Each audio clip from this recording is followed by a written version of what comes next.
Si le bilan d'une vie, et là vous allez vraiment sourire et me dire merci, si le bilan d'une vie, c'était que tout ce qu'on t'a donné comme temps et énergie de vie doit être comptabilisé. Ça veut dire que tu as vécu 120 ans, tu as été, on espère, 120 ans en bonne santé. 120 ans, c'est 120 fois 24 heures. 24 heures, c'est 120 fois 60 minutes. Une bonne action, combien de minutes ça prend? 3, 4, 5 minutes. Allez, on va dire que la moyenne d'une bonne action, de faire quelque chose de bien, de faire une mitzvah, c'est 5, 10 minutes. Enfin, ça peut être aussi un mois, mais on va dire le minimum, l'atome de bonne action, c'est 5, 10 minutes. Combien de fois il y a 5 ou 10 minutes en 120 ans? Si l'exigence du maître du monde était que les 120 ans qui contiennent autant de fois 10 minutes doivent être tous récupérés dans le bien, eh bien on est tous fichus. Vous voulez que je vous donne un exemple? Allez, quel est pour vous le personnage biblique, je parle Torah de Moshe, à votre avis le plus grandiose de tous? Allez, on va dire Moshe. Très bien. Ok, parce que c'est quand même la Torah de Moshe. Je ne juge pas, je ne dis pas qu'il est plus grand qu'Abraham. Mais disons, allez, Moshe. D'abord, la preuve, c'est que c'est celui dont on parle le plus dans la Torah. 4 livres lui sont consacrés, alors qu'Abraham n'a eu que 3 parachiotes dans un livre. 4 livres sur Moshe, c'est pas mal. Très bien. Dites-moi, Moshe a vécu combien de temps? 120 ans. Alors, les vieux élèves connaissent tous ce que je vais faire comme exercice à haute voix, et je vais surprendre les autres. Ou les vieux qui ont oublié. 120 ans de vie. Est-ce que quelqu'un peut me dire, sur les 120 ans de la vie de Moshe, de combien de temps de sa vie on parle dans la Torah? 40. C'est généralement ce que tout le monde dit. Et ça prouve déjà que vous connaissez un petit peu la Torah.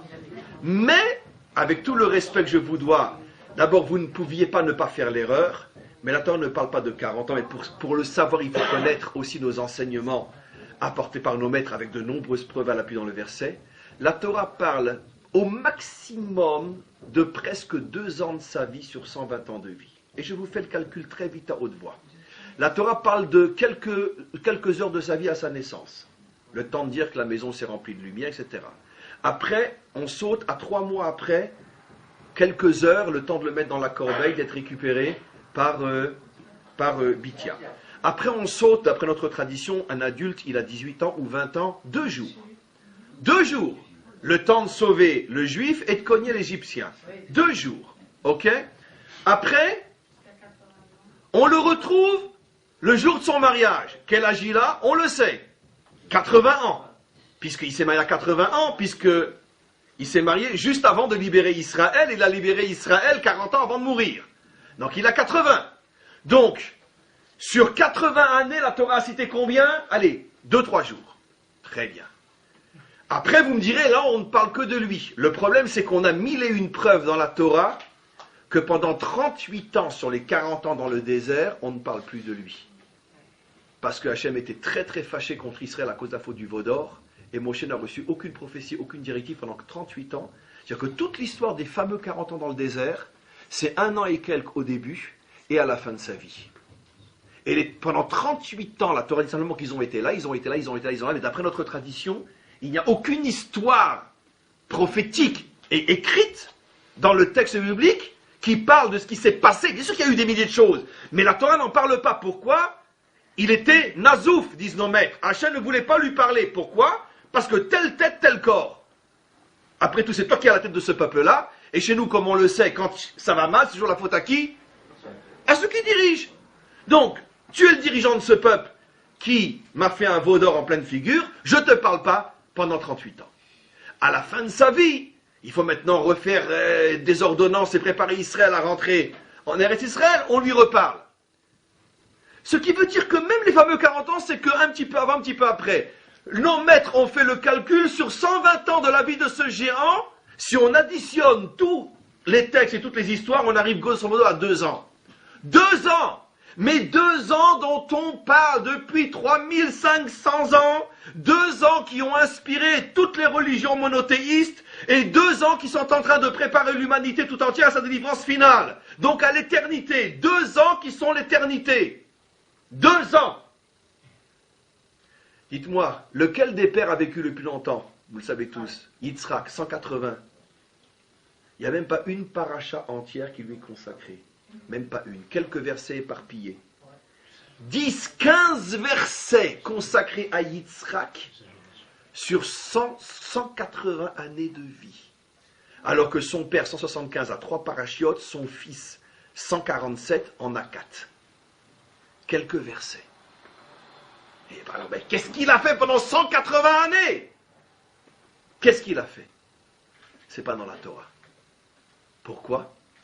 Parce que la Torah ne retient que l'essence de l'essence de l'essence de l'essence. L'essence dans le sens de sens aussi. Ce qui a véritablement un sens tel que la Torah le comprend. Et maintenant, ça veut dire quoi? Alors, est-ce qu'on va dire à Moshe, vous avez compris grâce à cet exemple, à Moshe, tu as vécu 120 ans, et la Torah ne s'intéresse à toi que 2 ans. Donc, 120, moins 2, 118, 118 ans, la Torah ne s'intéresse pas à toi, tu as arrêté ta vie. On va dire ça? Non. Non. Non. Parce que chacun vient sur terre pour une mission, un point fondamental qui justifie tout ce qu'il y a avant, après, pendant. Si tu touches le point, tu as gagné l'éternité. C'est pas un problème quantitatif, c'est un problème qualitatif. Et maintenant, je réexplique. Cette histoire de toutes ces graines qui partent en pure perte, d'où la question, maître du monde, mais qu'est-ce qui t'arrive?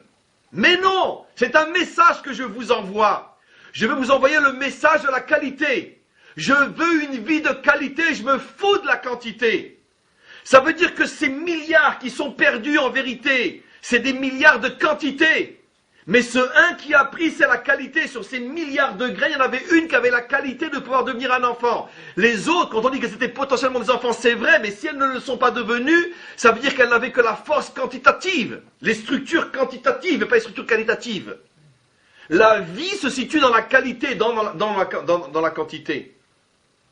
Qu'est-ce qu'il y a de plus sur Terre? Des minéraux ou des végétaux? Des minéraux. Qu'est-ce qu'il y a de plus sur Terre? Des végétaux ou des animaux? Des végétaux, vous avez compris. Qu'est-ce qu'il y a de plus sur Terre? Des animaux ou des humains? Des animaux. Très bien. Plus on va vers la qualité, et plus on diminue dans le nombre. Plus on diminue dans le nombre. Mes amis, l'une des raisons fondamentales, là c'est un grand secret que je vous révèle, mais secret très simple. L'une des grandes raisons fondamentales qui a fait que dans notre loi il est inscrit que le prosélytisme nous est interdit, c'est parce que c'est le seul test de l'authenticité. Si une vérité arrive à traverser l'histoire tout en restant minoritaire et qu'elle ne s'impose à personne, c'est la preuve que c'est une vérité qualitative. Si une vérité pour traverser l'histoire a besoin de la quantité, c'est la preuve que ce n'est pas la vérité vraie. Wow. Regardez. Dans le même verset, au moment de la naissance de Esav, je vous l'ai déjà expliqué 1000 fois, mais ça ne sera jamais de trop. Le même verset, au moment de la naissance de Esav, les jumeaux, les pareils, il est dit au pluriel, ils appelèrent ENT son nom Esav.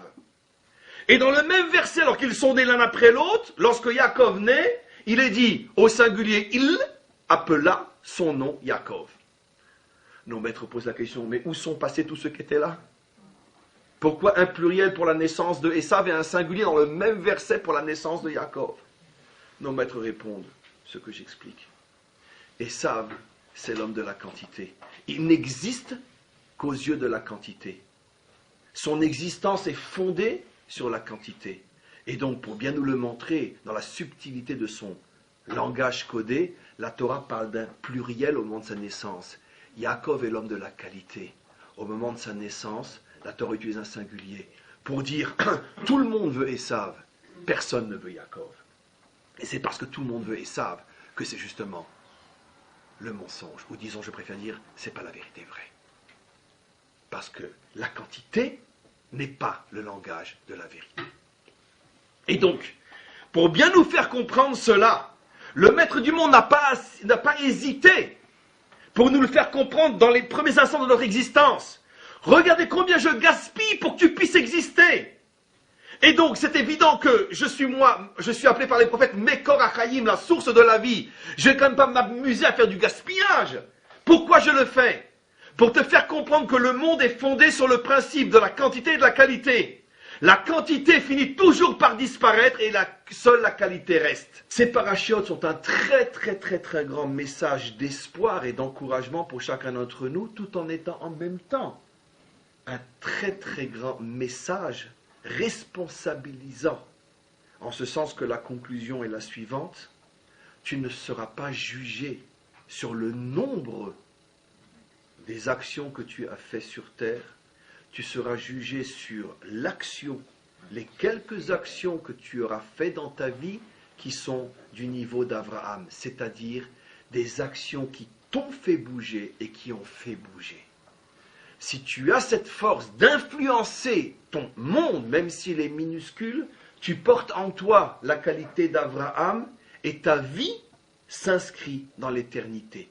Les quelques minutes sur les 120 ans de vie, les quelques minutes où quelque chose aura bougé, eh ben, c'est éternel.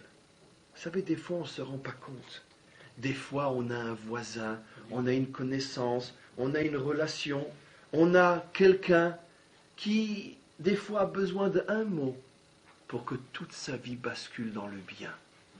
Si ce mot-là est passé par ta bouche, à ce moment-là, tu t'es appelé Abraham.